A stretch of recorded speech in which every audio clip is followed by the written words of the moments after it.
What's going on? What's going on? Welcome back to my channel. I'm here with another tutorial video.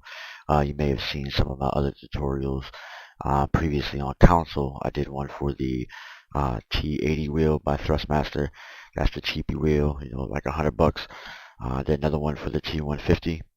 I also did a tutorial on how to set up the controller for PlayStation as well for Project Cars.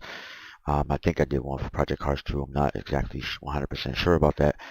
But I recently acquired the Logitech G29. I got it last year. I was using it on console for a while. The reason why I decided to upload this video here is because when I first got this game, race room experience, I had a hard time with the force feedback. I had a hard time setting up the wheel. It felt a little different than playing something like a Assetto Corsa. Even though a Assetto Corsa force feedback is great, the force feedback in race room is a little different. Settings are different. I felt the force feedback to be much stronger. It felt much better, but I felt like I had my wheel set up wrong. So I did some searching on YouTube. I found, maybe 3 videos, only 2 or 3 on the Logitech G29 specifically. One of the videos goes pretty in depth. You might want to check him out. He's Gamer Muscle Videos. It's a long video, but he goes in detail, a ton of information, very helpful. Actually helped me in making this video. Not personally, but just watching his video made me want to put up my own with my settings. So maybe you guys find my settings a little easier. Also, check out Sim Racing 604. He has a force feedback video for Race Room Experience 2. He doesn't cover this specific wheel, and that's why I wanted to make this, just to cover this specific wheel. Take those 2 guys, what they did in their videos, put it together, came up with my own settings. And let's get into it. So as you can see, once you launch Race Room Experience, you're in the main menu here.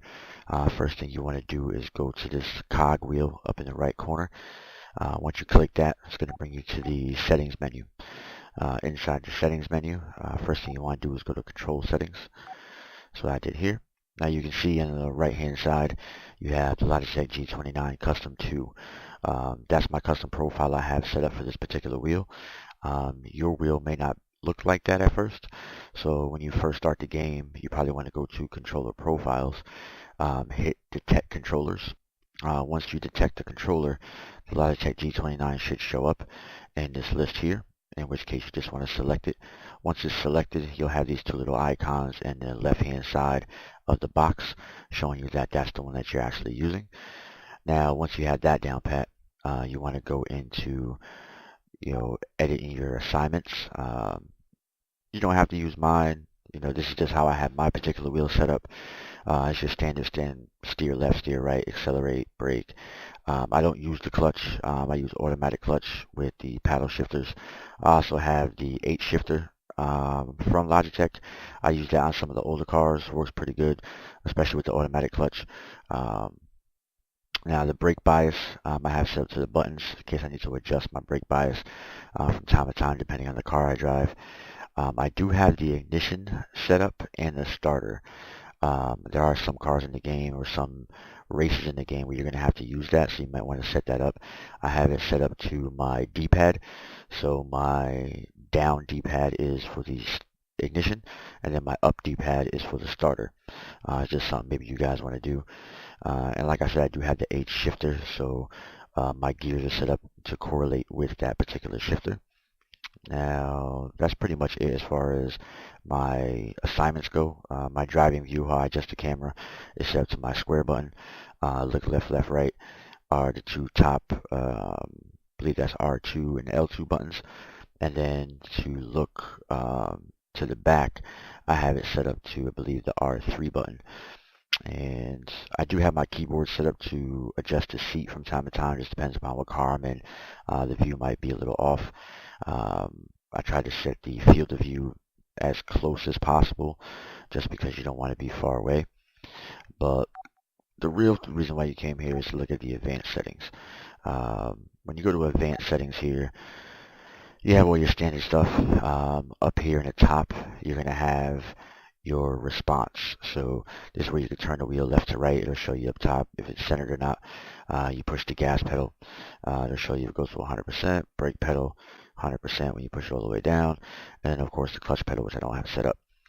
Now, I pretty much left everything here default. I didn't really mess with any of these settings at all. Every single setting is default in this zone, except for the brake upper dead zone. Now, the brake upper dead zone, what you remember about this, is that I have it set to 85, meaning I only have to push the brake pedal down 85% before it's 100% engaged. I did it on purpose because I don't really want to be mashing the brake pedal down all the way. If I have to brake real hard, I tend to brake late when I come into corners. Everything else is default, exactly the way it's supposed to be. I also did the lower dead zone at 8%.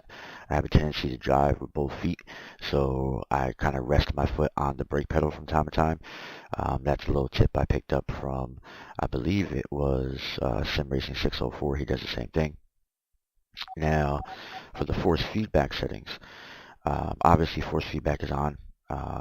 Force feedback intensity, I keep it at 100%.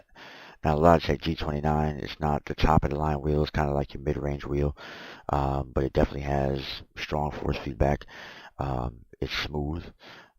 Once you have it set up right, you definitely won't feel clipping. I had mine hooked up to, it's a glass desk, so if it did clip, it makes a ton of noise. Pretty much the settings that I have right now are almost the same as the other two videos I mentioned, but there are a lot of differences. So now what you want to do is make sure that the smoothing is at 0%. You don't want any smoothing, even with this particular wheel. I didn't want any smoothing at all, so I left that at 0. Force feedback spring, leave it at 0. No damper at all, leave that at 0 as well. Where the magic happens is down here at the steering force settings. Now, you always want to keep the steering force setting at 100%.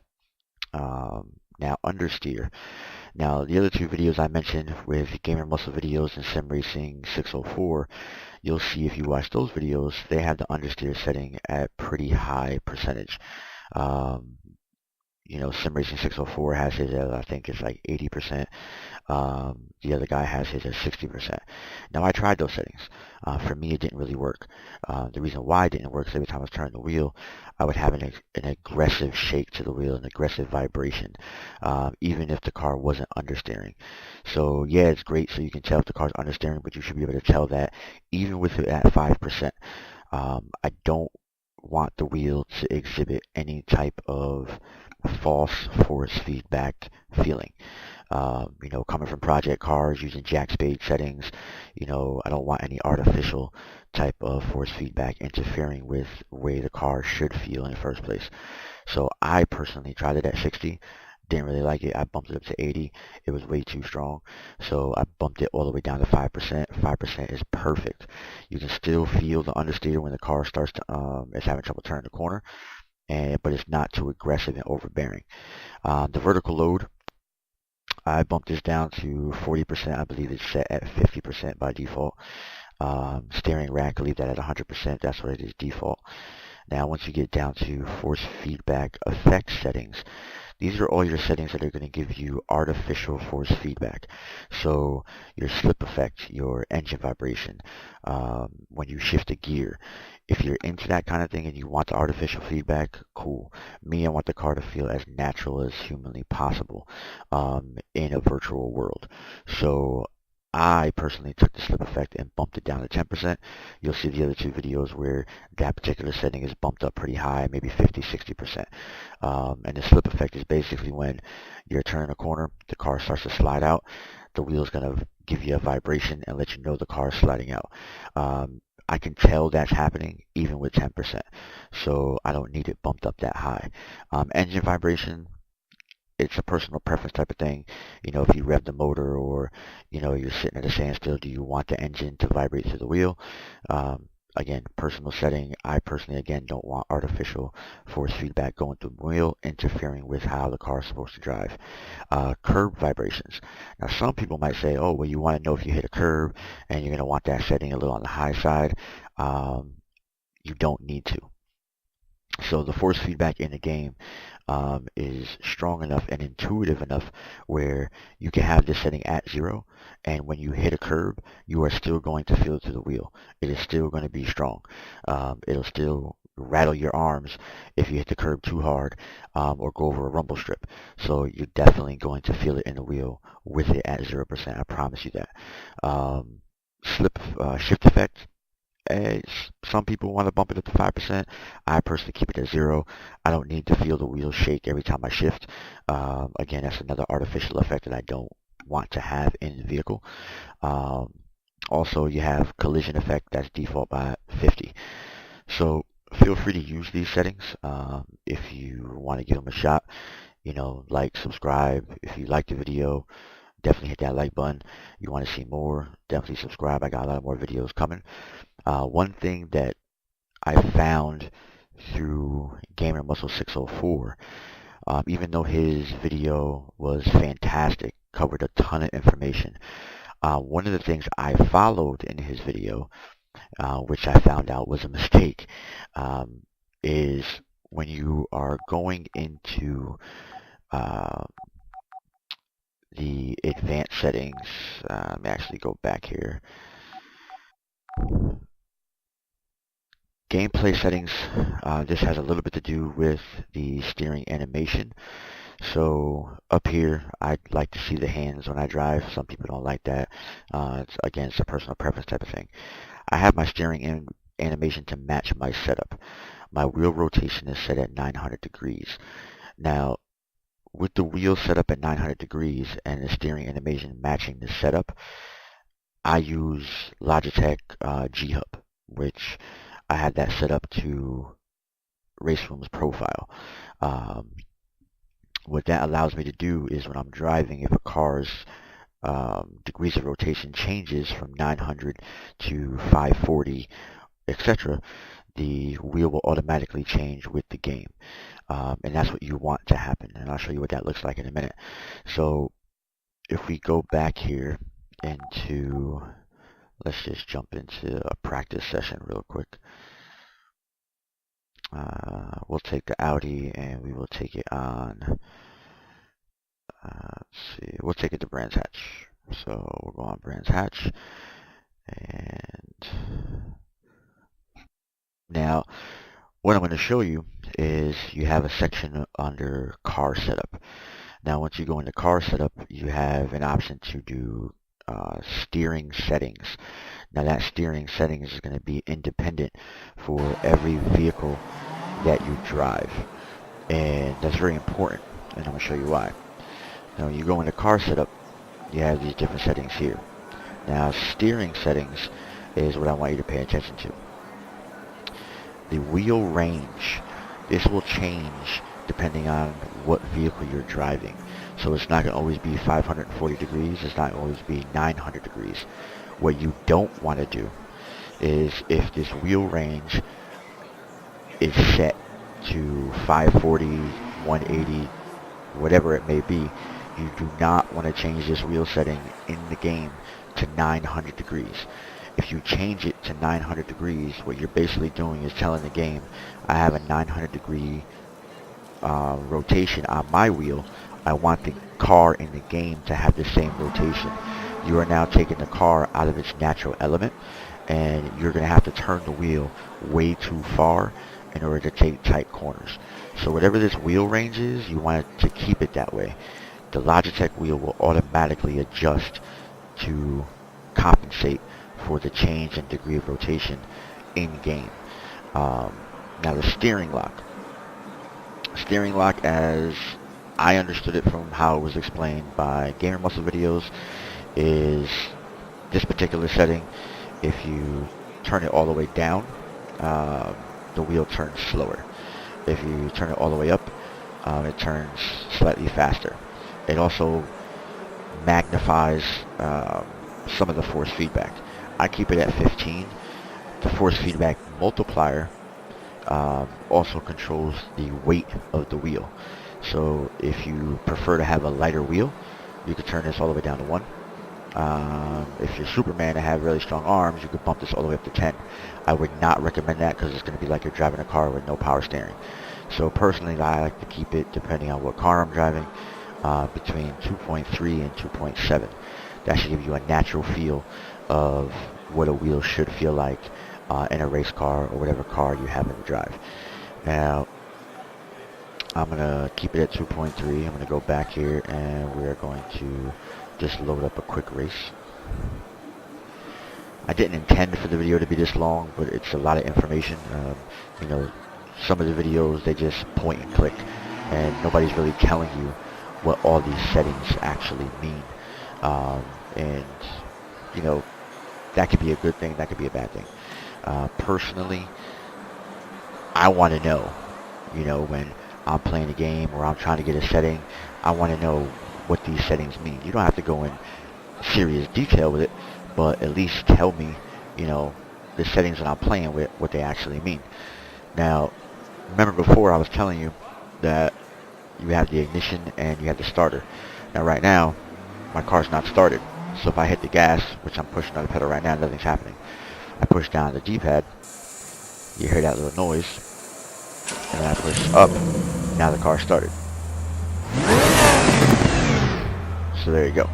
Now what I want to do is just show you in game.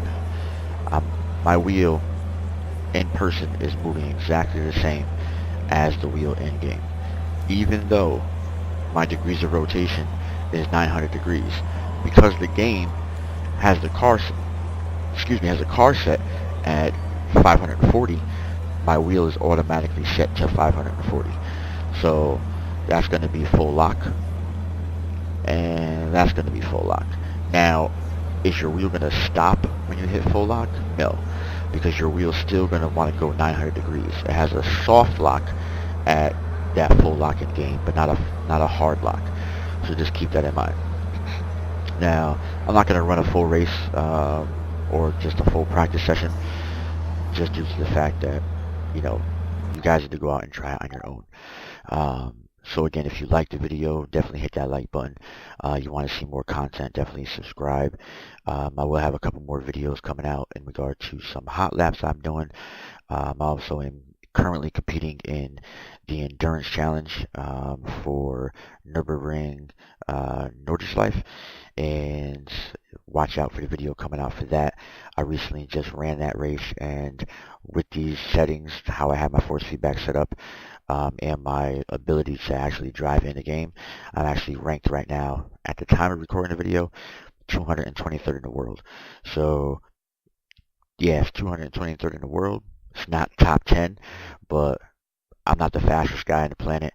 I don't claim to be, and to me that's an accomplishment. I did that track in 8 minutes and 23 seconds. The top guys got it at 7 minutes and 51 seconds. So I didn't do too bad in my opinion. But anyway, guys, I'm out. Stay tuned for some more videos. I got a lot of content getting ready to come out, both racing and some Devil May Cry 5 videos. So look out for that. Again, like, subscribe, hit me up in the comment section if you have any questions. The videos I mentioned in my video for Gamer Muscle videos and Sim Racing 604, I'll have links for those in the description. So if you guys want to check out those two videos to get more information on what some of the force feedback settings do, definitely check them out. Highly recommend. And yeah, peace out. Stay fast.